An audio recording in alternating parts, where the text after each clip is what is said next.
Welcome. I am talking all about sport nutrition recovery today. A fun topic where we get into what I call the 5 R's for recovery.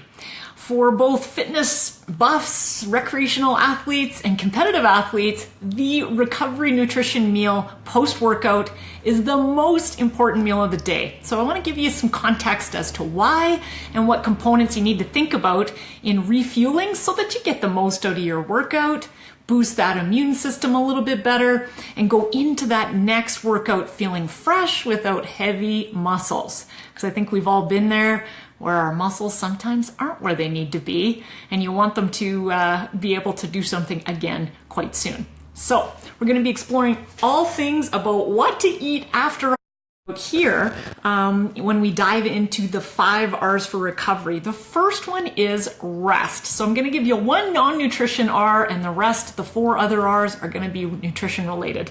So when we talk about rest and relaxation here, we know, of course, that adequate rest in between your training sessions, whether you're a runner or lifting weights or training in a particular sport, I think we all know we need a little bit of rest in order for our muscles to really get the benefit and recover properly. So I'm going to leave that discussion up for your strength and conditioning folks, the really savvy personal trainers that help people navigate how to figure out rest times in between. But I know for myself, as someone that enjoys more recreational sports, we do lots of mountain biking, road cycling, fat biking in the winter, skiing, some weight room stuff. Definitely being able to stagger workouts is key so that you go into those workouts feeling nice and strong. So second R, when we get into fluids, so the second R is actually called rehydrate. So we got rest. Number 2 is rehydrate with fluids. What we know here is that, of course, any kind of sweat losses that you've had throughout a workout are just pretty much losses of sweat. So we're not actually losing true weight in the duration of a short, let's say 1-hour weight room workout. If you have sort of weighed yourself before a workout, weighed yourself at the end and noticed a loss, that's that sweat loss that we're talking about. And what we know in the sport nutrition research is that you need 3 cups of fluid, or about 750 mils, per pound of sweat loss that you've experienced. So if you've never done this, it's kind of an interesting activity to see, hey, am I getting enough fluids for my workout? And if not, this is a time, of course, we want to drink up. Whether that's water or more vegetables, of course, have lots of different more fluid in them as well. Sparkling water is one of my faves, but very, very key in order to both monitor the color of your urine and even the amount of your urine. So as my 7-year-old son would say, your pee should look pale in color. It should look like a pale lemonade, not something neon and fluorescent. It means you need a little bit more fluid. So we've got rest, we've got rehydrate. Next thing, third, is replace with carbs.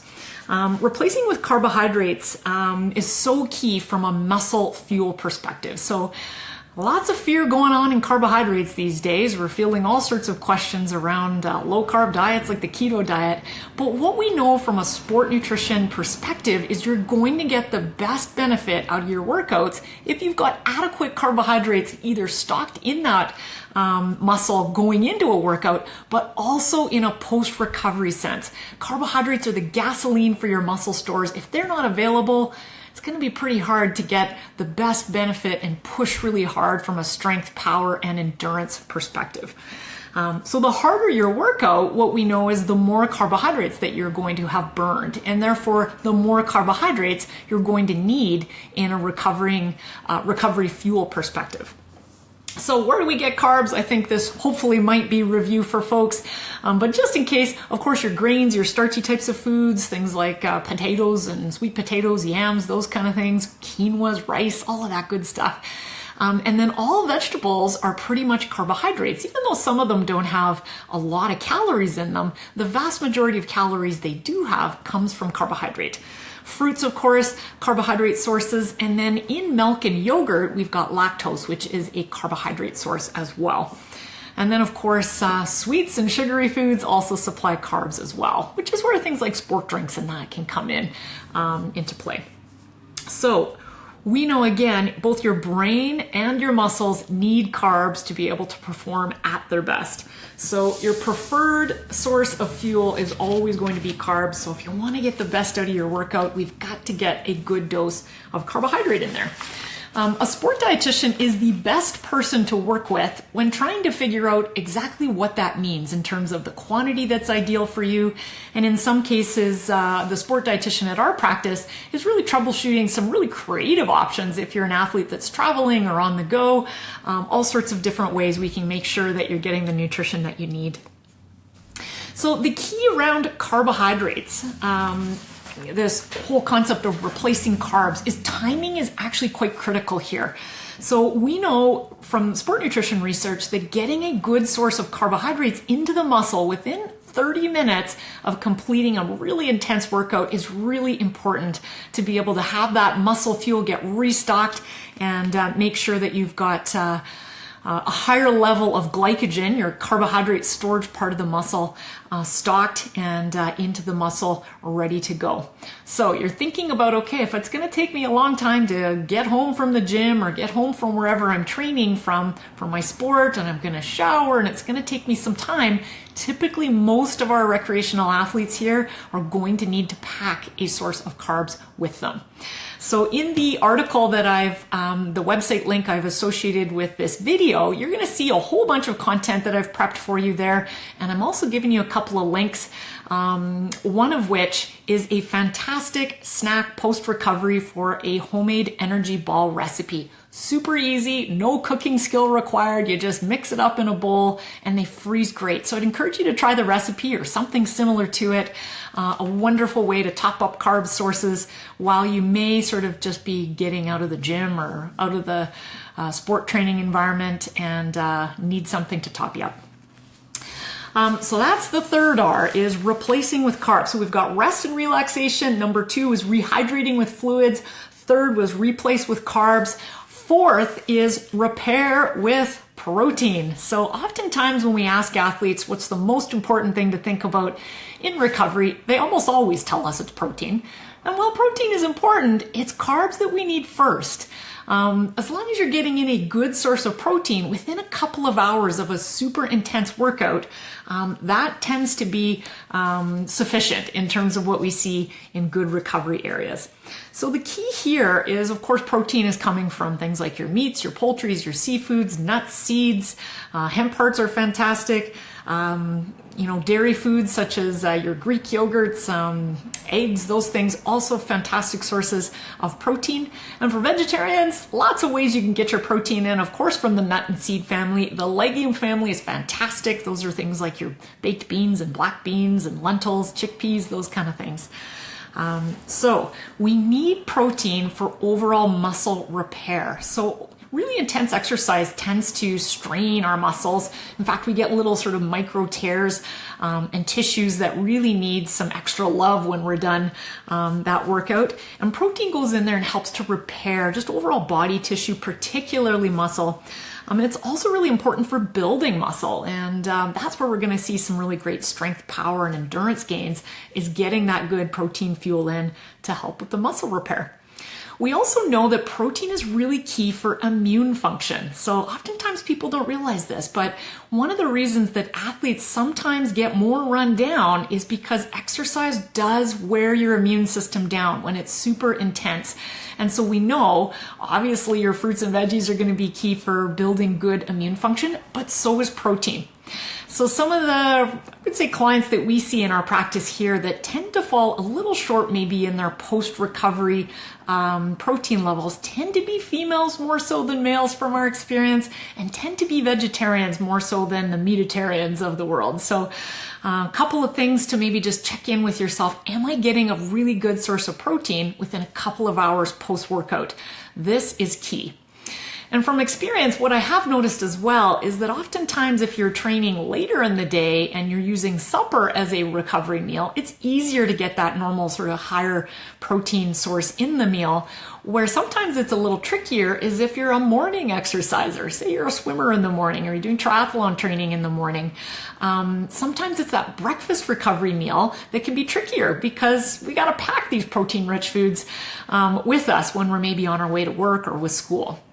So I would say checking into those breakfast recovery meals for protein is a key time of day.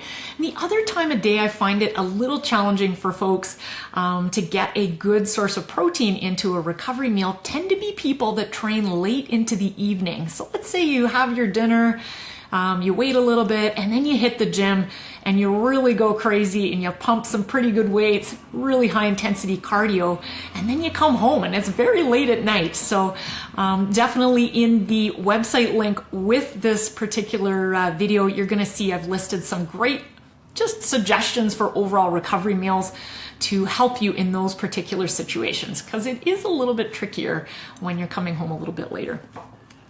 So if you don't get enough protein in your recovery meal, what we end up finding is that you're probably going to end up not having that good muscle fuel or muscle recovery. So the repairing functionality is a little bit not so ideal.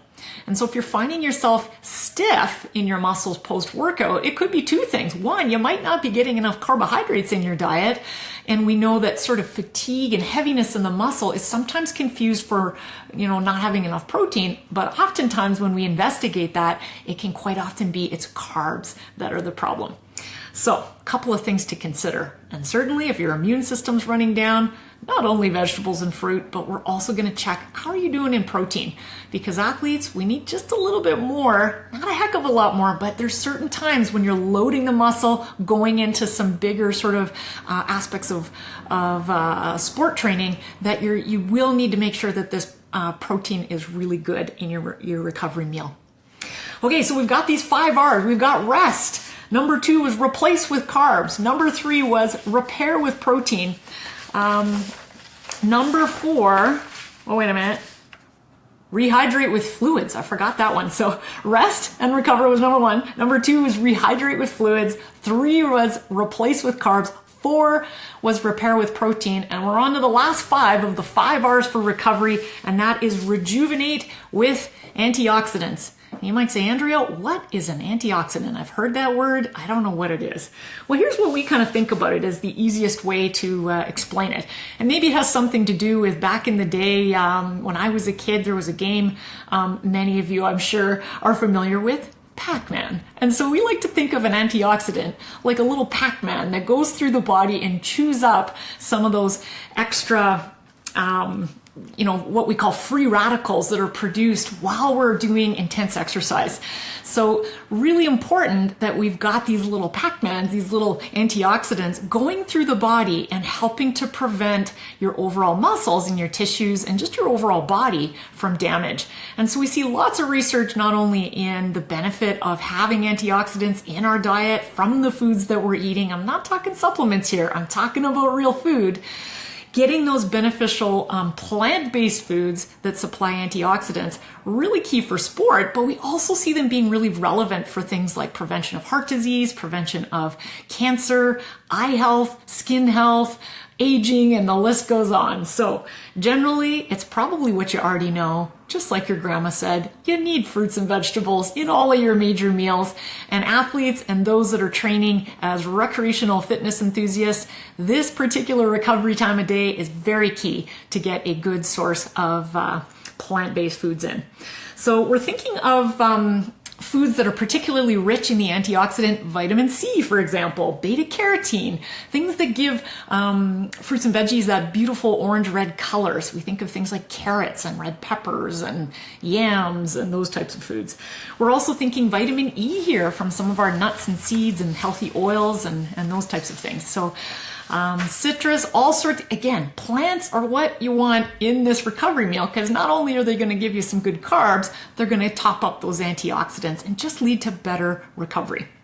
So those are the 5 R's for recovery. As I said, I've provided you with a website link for this particular video on sport nutrition recovery that's going to give you a whole bunch of different ideas for what you could actually do for meal planning. A breakfast recovery meal, supper, and a late evening recovery meal are the 3 examples I've given you there. And I've used ideas that you could either pack or make at home. I've also included some ideas on what you could purchase from a company such as my client, Fit Kitchen, where you've got ready to go, fresh prepared, chef inspired meals that are ready to go and really definitely focused on fueling more active and those that are conscious about their health. So you can check those out. I've put them all in this article for you to read.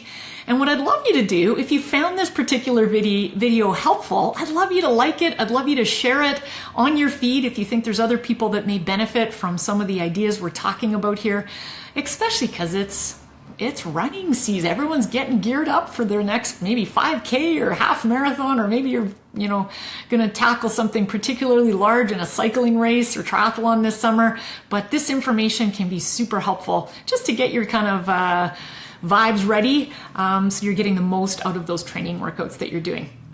And I have a second favor for you. If you go onto our website and check out this article and find it helpful, I'm also going to encourage you to sign up for our newsletter. It's called the Sound Bites newsletter. It comes out weekly. It's absolutely free. And I think we've got, definitely way over 5,000 people a week receiving our newsletter because we put a lot of time and energy into the content that we're creating there. So I'd love you to check out our newsletter. If it looks like, some of those samples there on the newsletter subscription page look like a good fit for you, great, join the list. And we're going to send you our 52 healthy snack attacks right when you do, just as a thank you to get you started on some healthy living tips. So I'm Andrea Hallwagner, registered dietitian and CEO of Health Stand Nutrition. Thanks so much for spending some time with me today. I'm seeing some nice comments coming through, so thank you to those of you watching live. I know so many people catch this on a replay later, but I always love having people live with me. It makes me feel less weird as I'm staring at myself on my phone in my office here today.